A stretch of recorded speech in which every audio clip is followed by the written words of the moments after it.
నమస్కారం ETV news కు స్వాగతం ముందుగా ముఖ్యాంశాలు అమెరికా అధ్యక్ష ఎన్నికల బరి నుంచి తప్పుకున్న బైడెన్ డెమోక్రటిక్ పార్టీ దేశ ప్రజల ప్రయోజనాల కోసమేనంటూ లేఖ విడుదల కమలా హ్యారిస్ అభ్యర్థిత్వాన్ని బలపరిచిన బైడెన్ గౌరవంగా భావిస్తున్నట్లు ఉపాధ్యక్షురాలు వెల్లడి డెమోక్రాట్ల మద్దతు కూడగడతానని ప్రకటన నేటి నుంచి పార్లమెంటు బడ్జెట్ సమావేశాలు అస్త్రశస్త్రాలతో సిద్ధమైన పాలక విపక్షాలు రేపు పూర్తిస్థాయి పద్దు ప్రవేశపెట్టనున్న ఆర్థిక మంత్రి నేటి నుంచి ఆంధ్రప్రదేశ్ అసెంబ్లీ సమావేశాలు ఉభయ సభలను ఉద్దేశించి గవర్నర్ ప్రసంగం రేపు సభ ముందుకు ల్యాండ్ టైటిలింగ్ యాక్ట్ రద్దు బిల్లు ఢిల్లీ పర్యటనలో సీఎం రేవంత్ రెడ్డి రుణమాఫీ విజయోత్సవ సభపై నేడు పార్టీ పెద్దలను కలిసే అవకాశం మేడిగడ్డ స్థితిగతులపై అధికారులతో చర్చ తెలంగాణలో కొనసాగుతున్న జోరు వానలు మరో 3 రోజులు వర్ష సూచన గోదావరి ఉధృతితో భద్రాచలం వద్ద మొదటి ప్రమాద హెచ్చరిక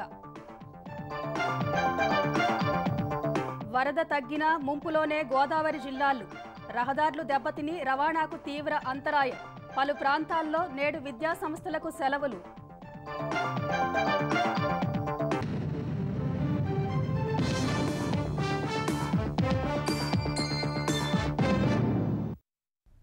అమెరికా అధ్యక్ష ఎన్నికల రేసు నుంచి ప్రస్తుత అధ్యక్షుడు జో బైడెన్ వైదొలిగారు. కొద్ది రోజులుగా డెమోక్రటిక్ అభ్యర్థిగా అధ్యక్ష రేసు నుంచి వైదొలగాలని సొంత పార్టీ నేతల నుంచి తీవ్రమైన ఒత్తిడి వస్తూ ఉండగా పార్టీతో పాటు దేశ ప్రయోజనాల కోసం ఈ నిర్ణయం తీసుకుంటున్నట్లు బైడెన్ పేర్కొన్నారు. తదుపరి అభ్యర్థిగా ఎవరిని ఎంపిక చేయాలనే అంశంపై డెమోక్రాట్లలో ఉత్కంఠ నెలకొనగా ఉపాధ్యక్షురాలు కమలా హ్యారిస్ ను బైడెన్ ప్రతిపాదించారు. ఈ ఏడాది చివరిలో జరిగే అమెరికా అధ్యక్ష ఎన్నికలు రసవత్తరంగా మారాయి. కొద్ది రోజులుగా డెమోక్రటిక్ అభ్యర్థిగా అధ్యక్ష రేసు నుంచి వైదొలగాలని సొంత పార్టీ నేతల నుంచి తీవ్రమైన ఒత్తిడి వస్తుండగా ఆ మేరకు అధ్యక్షుడు బైడెన్ తన నిర్ణయాన్ని ప్రకటించారు. పార్టీతో పాటు దేశ ప్రయోజనాల్ని దృష్టిలో పెట్టుకుని అధ్యక్ష ఎన్నికల రేసు నుంచి తప్పుకుంటున్నట్లు బైడెన్ ప్రకటించారు. ఈ మేరకు అమెరికా ప్రజలకు ఆయన బహిరంగ లేఖ విడుదల చేశారు. గత నెల 27న జరిగిన టీవీ డిబేట్లో రిపబ్లికన్ పార్టీ అభ్యర్థి డొనాల్డ్ ట్రంప్ డెమోక్రాట్ల అభ్యర్థి బైడెన్ మధ్య జరిగిన సంవాదాన్ని యావత్ ప్రపంచం ఆసక్తిగా గమనించింది. ఈ చర్చలో ఇరువురు నేతలు ఒకరిపై ఒకరు తీవ్రంగా విమర్శలు చేసుకున్నప్పటికీ ట్రంప్దే పైచేయిగా అంతా భావించారు. 81 ఏళ్ల బైడెన్ పలుసార్లు తడబాటుకు గురయ్యారు. పలు కీలక సభల్లోనూ బైడెన్ నోటి వెంట తప్పులు దొర్లాయి. ఫలితంగా ఆయన అధ్యక్ష రేసులో ఉండడంపై సొంత పార్టీలోనే అనుమానాలు మొదలయ్యాయి. దానికి తోడు పలువురు కీలక నేతలు ఆయన వైదొలగాలని వేరొకరికి ఆ బాధ్యతలు అప్పగించాలని బహిరంగంగా పిలుపునిచ్చారు. బైడెన్ అభ్యర్థిత్వం పట్ల పార్టీ అసంతృప్తి రోజురోజుకు తీవ్రమవుతుండగానే ట్రంప్ పై జరిగిన హత్యాయత్నం అమెరికా రాజకీయాల్ని ఒక్కసారిగా మార్చేసింది. ఈ ఘటనతో ట్రంప్ పై సానుభూతి విపరీతంగా పెరిగిపోయినట్లు పలు అంతర్జాతీయ కథనాలు వెల్లడించాయి. అధ్యక్ష ఎన్నికల్లో ట్రంప్దే పైచేయిగా ఉండబోతోందని పలు సర్వేలు వెల్లడించాయి. ఈ దశలో డెమోక్రాట్ కీలక నేతలు ఒక్కొక్కరుగా బైడెన్ వైదొలగాలని బహిరంగంగా పిలుపునివ్వడం మొదలుపెట్టారు. నవంబర్లో జరగనున్న అధ్యక్ష ఎన్నికల్లో ట్రంప్ ను బైడెన్ ఓడించగలరా అనేది తనకు తీవ్రమైన ఆందోళన కలిగిస్తోందని కాలిఫోర్నియా డెమోక్రటిక్ కీలక నేత ఆడమ్ షిఫ్ అనుమానం వ్యక్తం చేశారు. తరువాత మాజీ అధ్యక్షుడు బరాక్ ఒబామా సైతం అధ్యక్ష ఎన్నికల్లో బైడెన్ విజయ అవకాశాలు తగ్గిపోయాయని పోటీపై పునరాలోచించుకోవాలని తన మిత్రులతో చెప్పినట్లు వాషింగ్టన్ పోస్టు ఓ కథనం ప్రచురించింది. పార్టీ సీనియర్ నేత మాజీ స్పీకర్ నాన్సీ పెలోసి కూడా బైడెన్ పై నేరుగా అసంతృప్తి వ్యక్తం చేసినట్లు కథనాలు వెలువడ్డాయి. ఆమె నేరుగా బైడెన్ కి ఫోన్ చేసి రేసు నుంచి వైదొలగాలని కోరినట్లు సమాచారం. అధ్యక్ష ఎన్నికల్లో ట్రంప్ ను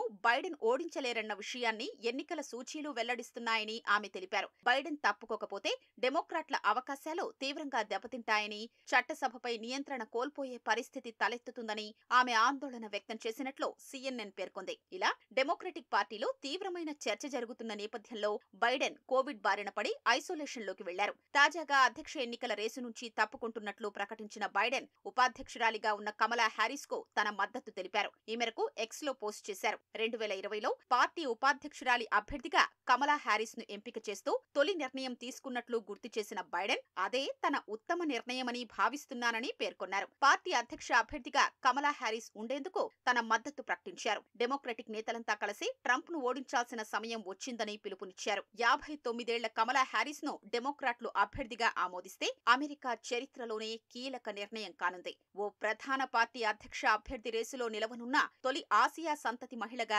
కమలా హ్యారిస్ చరిత్రకెక్కనున్నారు. అయితే ఆమెను పార్టీ తమ అభ్యర్థిగా అంగీకరిస్తుందా లేదా అనేది ఇంకా స్పష్టం కాలేదు. పార్టీ నామినేషన్ కోసం సీనియర్ డెమోక్రాట్ల నుంచి ఆమె సవాళ్లు ఎదుర్కొంటున్నారు. California governor Gavin Newsom, Illinois governor JB Pritzker బరిలో నిలిచే అవకాశం కూడా ఉంది. వచ్చే నెల 19న షికాగోలో జరిగే సమావేశంలో డెమోక్రాట్లు పార్టీ అధ్యక్ష అభ్యర్థిని ఎన్నుకోనున్నారు.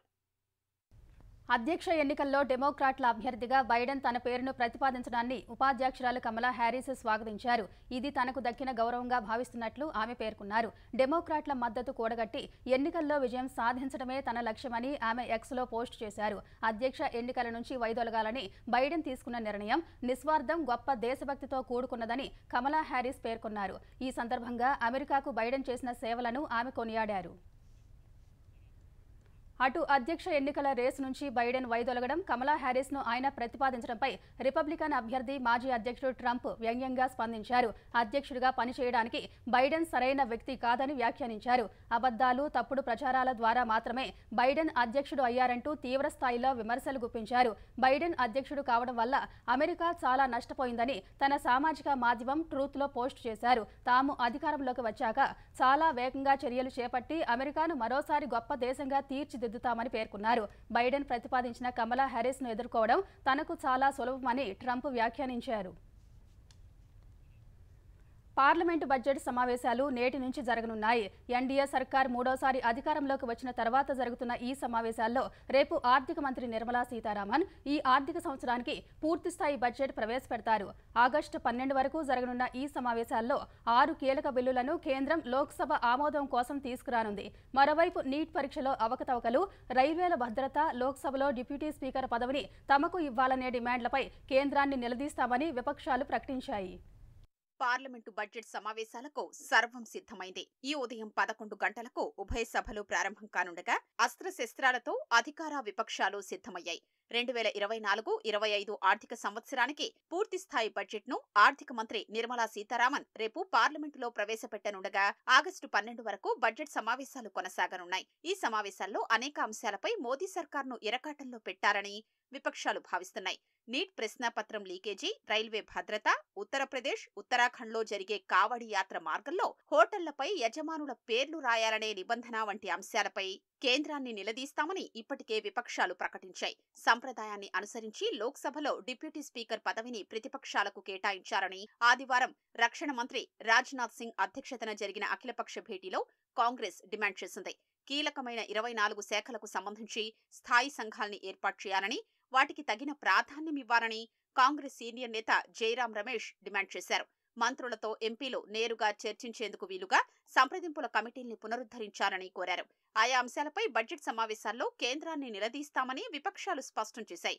ఇంటర్నెట్ను ప్రజలందరికీ ఉచితంగా అందుబాటులోకి తీసుకురావాలనే ప్రైవేటు మెంబర్ బిల్లును పరిగణలోకి తీసుకునేందుకు కేంద్రం అంగీకరించింది. సభలు సజావుగా సాగేందుకు సహకరించాలని విపక్షాల్ని కోరింది.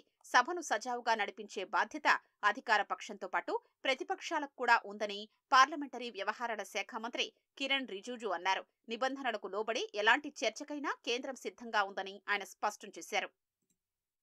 ఆంధ్రప్రదేశ్ అసెంబ్లీ సమావేశాలు నేటి నుంచి 5 రోజులు జరగనున్నాయి. ఉదయం 10 గంటలకు అసెంబ్లీ సమావేశాలు ప్రారంభం కానుండగా తొలుత ఉభయ సభలను ఉద్దేశించి గవర్నర్ ప్రసంగిస్తారు. రేపు గవర్నర్ ప్రసంగానికి ధన్యవాదాలు తెలిపే తీర్మానంపై చర్చ జరగనుంది. గత వైకాపా సర్కార్ తీసుకొచ్చిన ల్యాండ్ టైటిలింగ్ యాక్ట్ను రద్దు, ఉపసంహరణ బిల్లును కూడా రేపే సభలో ప్రవేశపెట్టే అవకాశం ఉంది. ఈ నెలాఖరుతో ఓటాన్ అకౌంట్ బడ్జెట్ గడువు ముగుస్తున్నందున మరో 3 నెలలకు అసెంబ్లీ సమావేశాల్లో ఓటాన్ అకౌంట్ బడ్జెట్ ప్రవేశపెట్టేందుకు ఏపీ సర్కార్ కసరత్తు చేస్తోంది. అక్టోబర్లో పూర్తిస్థాయి బడ్జెట్ ప్రవేశపెట్టే యోచనలో ప్రభుత్వం ఉంది. వైసీపీ ప్రభుత్వ విధ్వంస పాలనపై ఇప్పటికే 4 శ్వేతపత్రాలను విడుదల చేసిన ప్రభుత్వం శాంతి భద్రతలు, మద్యం, ఆర్థిక శాఖలపై శ్వేతపత్రాలను సభలో ప్రవేశపెట్టి చర్చించనుంది. ముఖ్యమంత్రి చంద్రబాబు సహా తెలుగుదేశం ఎమ్మెల్యేలు, ఎమ్మెల్సీలు ఈ ఉదయం 8:30 వరకు వెంకటపాలెంలోని ఎన్టీఆర్ విగ్రహానికి పూలమాలలు వేసి నివాళులర్పించిన తర్వాత అసెంబ్లీకి వెళతారు. జీవితాంతం గుర్తుండేలా కుప్పం నియోజకవర్గాన్ని అభివృద్ధి చేస్తానని ముఖ్యమంత్రి చంద్రబాబు హామీ ఇచ్చారు. వచ్చే 5 ఏళ్లలో కుప్పం అభివృద్ధిని పరుగులు పెట్టిస్తానని భరోసా ఇచ్చారు. ఆదివారం కుప్పం ముఖ్య నేతలు, కార్యకర్తలతో టెలికాన్ఫరెన్స్ నిర్వహించిన చంద్రబాబు 8 దఫాలుగా గెలిపించిన ప్రజల రుణం తీర్చుకుంటానని తెలిపారు. కుప్పం రూపురేఖలు మార్చేలా ప్రతిపాదనలు సిద్ధం చేయాలని అధికారులను ఆదేశించారు. కేంద్రీయ విద్యాలయం, కార్గో విమానాశ్రయాలకు స్థలాల ఎంపిక చేస్తానని వెల్లడించారు.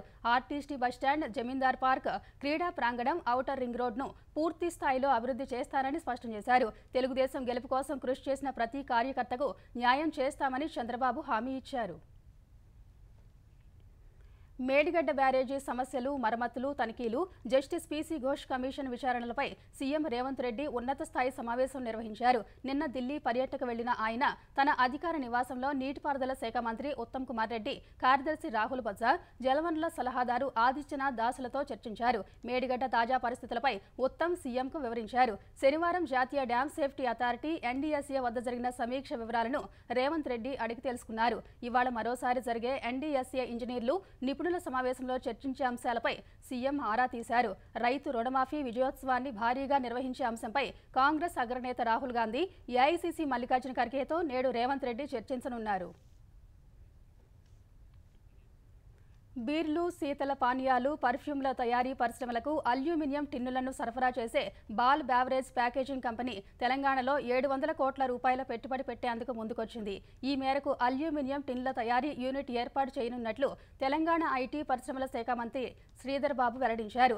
ఈ యూనిట్ ప్రారంభమైతే 500 మందికి ఉపాధి లభిస్తుందని తెలిపారు. బాల్ ఇండియా కార్పొరేట్ వ్యవహారాల అధిపతి గణేశన్ మంత్రితో సచివాలయంలో సమావేశమై తమ సంస్థ విస్తరణ ప్రణాళికను వివరించారు.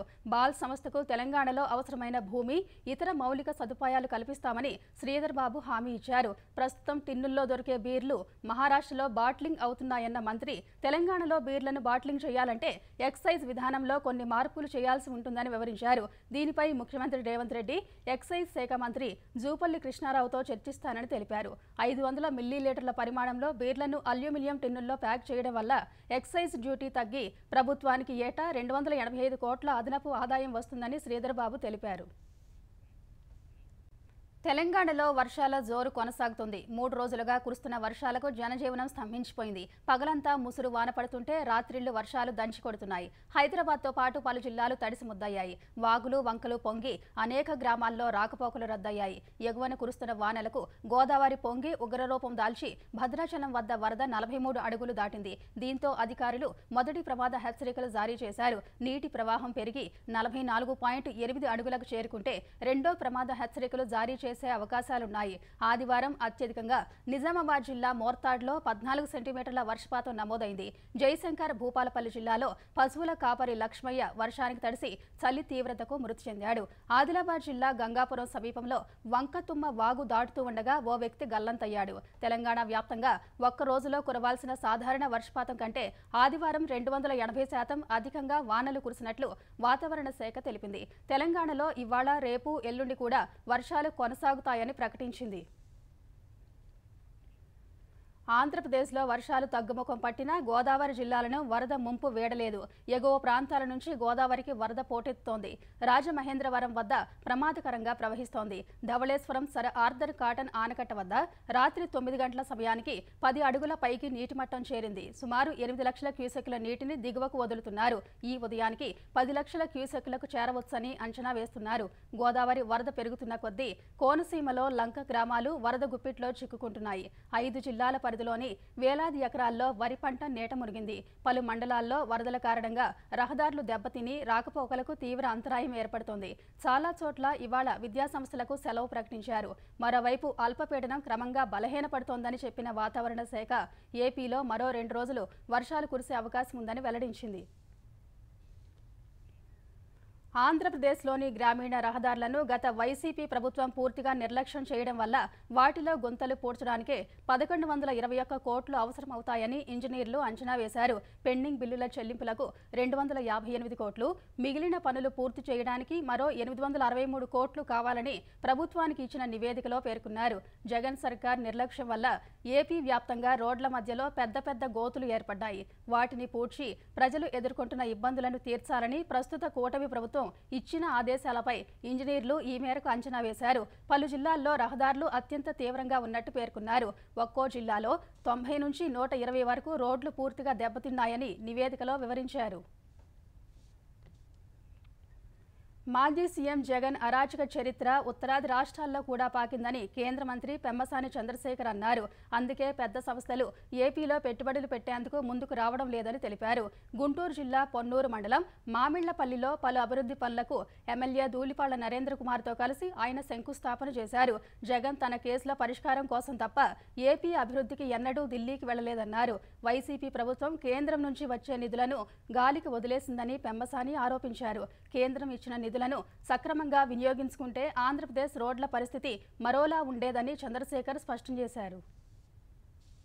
2014-19 మధ్య 25,000 కిలోమీటర్ల సిమెంట్ రోడ్లు వేశారు. సెంట్రల్ గవర్నమెంట్ మెజారిటీ స్కీమ్స్ లో 60% సెంట్రల్ గవర్నమెంట్ ఇస్తుంది, 40% స్టేట్ గవర్నమెంట్ ఇవ్వాలి. జగన్మోహన్ రెడ్డి గారి ప్రభుత్వం వచ్చాక వీటిని పూర్తిగా వదిలేసి ఆ నిధులని సక్రమంగా ఉపయోగించుకోవడం చేతగాక ఈరోజు ఇటువంటి అధ్వాన్నమైనటువంటి పరిస్థితిని మనం గ్రామాల్లో చూస్తూ ఉన్నాం. గుంటూరు జిల్లా తెనాలి ఐతనగర్కు చెందిన తాడిపోయిన రవితేజ అమెరికాలో మృతి చెందాడు. గతేడాది ఆగస్టులో అమెరికా వెళ్లిన రవితేజ టెక్సాస్లోని ట్రైన్ యూనివర్సిటీలో ఎంఎస్ చేస్తూ పార్ట్ టైం జాబ్ చేస్తున్నాడు. ఈ నెల 18న స్నేహితులతో కలిసి ఈత కొలనుకు వెళ్లిన యువకుడు అందులో దిగిన కొద్దిసేపటికే మునిగి అపస్మారక స్థితిలోకి వెళ్లాడు. బయటకు తీసిన స్నేహితులు వైద్యశాలకు తరలించగా చికిత్స పొందుతూ మృతి చెందాడు. మంగళవారం మృతదేహాన్ని స్వస్థలానికి పంపేందుకు అక్కడి భారతీయులు ఏర్పాట్లు చేస్తున్నారు. రవితేజ మరణ వార్త తెలిసి తల్లి జయలక్ష్మి కన్నీరు మున్నీరుగా విలపించారు. భర్త లేకపోయినా కూలి పని చేసుకుంటూ పిల్లల్ని చదివించినట్లు ఆమె తెలిపారు. చేతికి అందివచ్చిన కుమారుడు ఇలా చిన్న వయసులోనే చనిపోవడాన్ని భరించలేకపోతున్నానని ఆవేదన వ్యక్తం చేశారు. చదువుకోవటానికని అమెరికా పంపించుకున్నాను. స్విమ్మింగ్ పూల్లో పడి చనిపోయాడని ఫోన్ చేసినారు. అందుకని ప్రభుత్వం వారేదన్నా మాకు సహాయం చేసి నా బిడ్డను తొందరగా మా ఇంటికి పంపించాలని మీకు దండం పెడుతున్నానయ్యా. విద్యుదాఘాతంతో ఒకే కుటుంబానికి చెందిన 3 వ్యక్తులు మృతి చెందిన ఘటన హైదరాబాద్లోని సనత్ నగర్లో చోటు చేసుకుంది.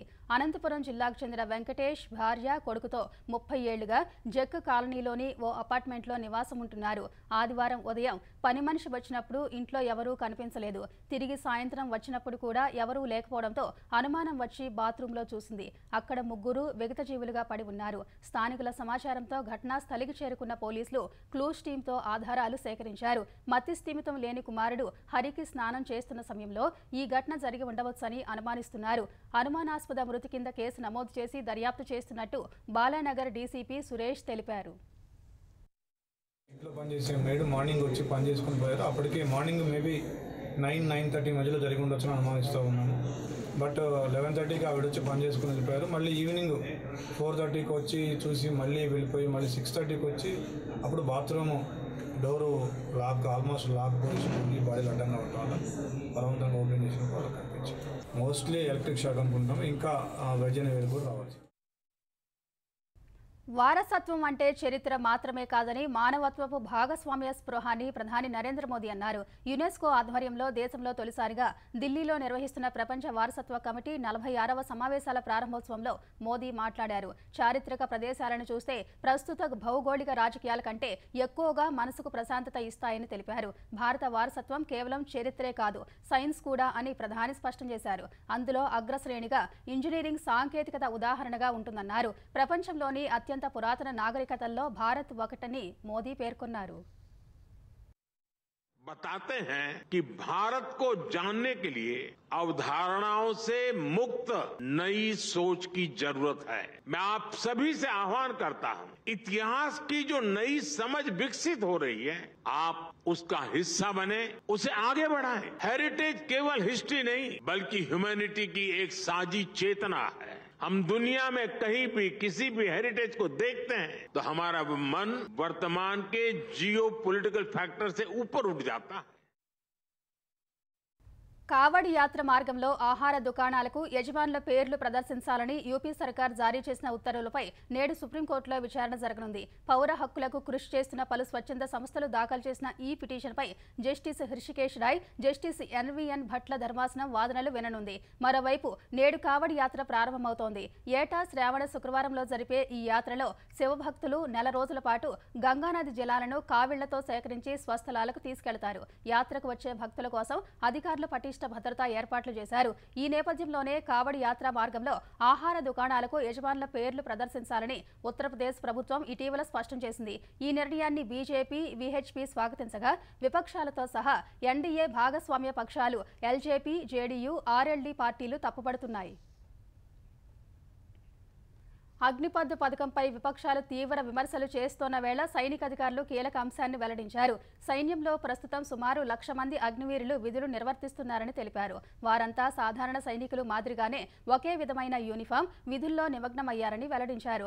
అగ్నిపథ్ పథకం ప్రారంభమైన తర్వాత తొలి బ్యాచ్ను డిసెంబర్ 2022, జనవరి 2023లోనే నియమించుకున్నట్లు సైనిక అధికారులు పేర్కొన్నారు. ఇప్పటి వరకు 1,00,000 మంది అగ్నివీరులుగా నమోదయ్యారని, వీరిలో 200 మంది మహిళలు కూడా ఉన్నారని తెలిపారు. దాదాపు 70,000 మంది అగ్నివీరులు వివిధ యూనిట్లలో విధులు నిర్వర్తిస్తున్నారని, వీరిలో 100 మంది మహిళలు ఉన్నారని వెల్లడించారు. ప్రస్తుత సంవత్సరానికి సుమారు 50,000 ఖాళీలు ప్రతిపాదించగా వాటి నియామక ప్రక్రియ కొనసాగుతోందని లెఫ్టినెంట్ జనరల్ సిబి పొన్నప్ప తెలిపారు. కేంద్రంలో బీజేపీ నేతృత్వంలోని ఎన్డీఏ ప్రభుత్వం ఎక్కువ కాలం ఉండదని బెంగాల్ సీఎం మమతా బెనర్జీ సమాజ్వాదీ పార్టీ అధ్యక్షుడు అఖిలేష్ యాదవ్ జోస్యం చెప్పారు. ఎన్డీఏ మిత్రపక్షాలు ఆర్థిక లాలూచీల కారణంగానే కూటమిలో కొనసాగుతున్నాయని ఆరోపించారు. దేశాన్ని మతం పేరుతో విభజించాలనుకుంటున్న మతోన్మాద శక్తులకు తాత్కాలిక విజయం లభించినా అంతిమంగా ఓడిపోవాల్సిందేనని వివరించారు. పశ్చిమ బంగాల్లో టీఎంసీ నిర్వహించిన అమరవీరుల ర్యాలీలో మమత, అఖిలేష్ పాల్గొన్నారు. భాజపా దర్యాప్తు సంస్థల దుర్వినియోగంతో అధికారంలో కొనసాగుతోందన్న మమత తమను వాటితో భయపెట్టలేరని పేర్కొన్నారు. తాను 10 లక్షల ఉద్యోగాలు ఇవ్వాలని ప్రయత్నిస్తే విపక్షాలు కోర్టులకు వెళ్లి అడ్డుకుంటున్నాయని వివరించారు. మమత నాయకత్వంలో బెంగాల్ విభజన శక్తులకు వ్యతిరేకంగా పోరాడి ఓడించిందని అఖిలేష్ యాదవ్ కొనియాడారు. ప్రజల జీవితాల్లో మార్పు రావాల్సిన సమయం ఆసన్నమైందన్న ఆయన రాజ్యాంగం, దేశాన్ని కాపాడేందుకు అందరూ ఐక్యంగా ఉండాలని కోరారు. వివిధ కేసుల్లో అరెస్ట్ అయి జైలులో ఉన్న పాక్ మాజీ ప్రధాని ఇమ్రాన్ ఖాన్ కీలక వ్యాఖ్యలు చేశారు. తనను ఓ ఉగ్రవాదిలా జైల్లో బంధించారని, ఖైదీలకు ఉన్న కనీస హక్కులకు కూడా తిరస్కరిస్తున్నారని వాపోయారు. జైలు నుంచే బ్రిటిష్ పత్రిక ది సండే టైమ్స్కు ఆయన ఇంటర్వ్యూ ఇచ్చినట్లు డాన్ పత్రిక వెల్లడించింది. 7 అడుగుల వెడల్పు, 8 అడుగుల పొడవున్న ఓ బోనులో తనను బంధించారని, అసలు ఎవరితో మాట్లాడనీయడం లేదని, ఓ ఉగ్రవాదిని తరహాలో హింసిస్తున్నారని ఇమ్రాన్ చెప్పినట్లు డాన్ పత్రిక కథనం వెలువరించింది. కనీసం కదలడానికి కూడా చోటు లేదని, తనపై నిరంతర నిఘా పెట్టారని ఇమ్రాన్ ఖాన్ చెప్పినట్టు పేర్కొంది. ఎవరైనా మాట్లాడేందుకు వచ్చినా అనుమతించడం లేదని ఇమ్రాన్ ఆందోళన వ్యక్తం చేశారు. ఆయనకు కనీసం పెన్ను, పేపర్ కూడా ఇవ్వడం లేదని, తాజా ఇంటర్వ్యూ కూడా ఆయన లాయర్ల ద్వారానే జరిగిందని డాన్ కథనంలో రాసింది. ఇమ్రాన్ ప్రస్తుతం రావల్పిండిలోని అడియాలా జైల్లో ఉన్నారు. తోషఖానా, సైఫర్ ముస్లిం వ్యతిరేక వివాహం వంటి కేసులకు సంబంధించి దాదాపు ఏడాదిగా ఆయన జైలులో ఉన్నారు. ఇమ్రాన్పై 200కు పైగా కేసులు నమోదయ్యాయి. ప్యారిస్ ఒలింపిక్స్లో పాల్గొనే భారత క్రీడాకారులకు మద్దతుగా నిలిచేందుకు బీసీసీఐ ముందుకొచ్చింది. బోర్డు తరఫున భారత ఒలింపిక్ అసోసియేషన్కు 8.5 కోట్ల రూపాయలు అందజేస్తున్నట్లు బీసీసీఐ కార్యదర్శి జైషా పేర్కొన్నారు. విశ్వ క్రీడలు ఈ నెల 26 నుంచి జరగనున్న నేపథ్యంలో జైషా ఈ మేరకు ప్రకటన చేశారు. ప్యారిస్ వేదికగా క్రీడలు నిర్వహించడానికి ఏర్పాట్లు పూర్తయ్యాయి. ఈసారి ప్యారిస్ ఒలింపిక్స్లో భారత్ నుంచి 117 మంది క్రీడాకారులు 20 క్రీడాంశాల్లో పోటీ పడనున్నారు. ఇప్పటికే కొంతమంది క్రీడా గ్రామానికి చేరుకున్నారు.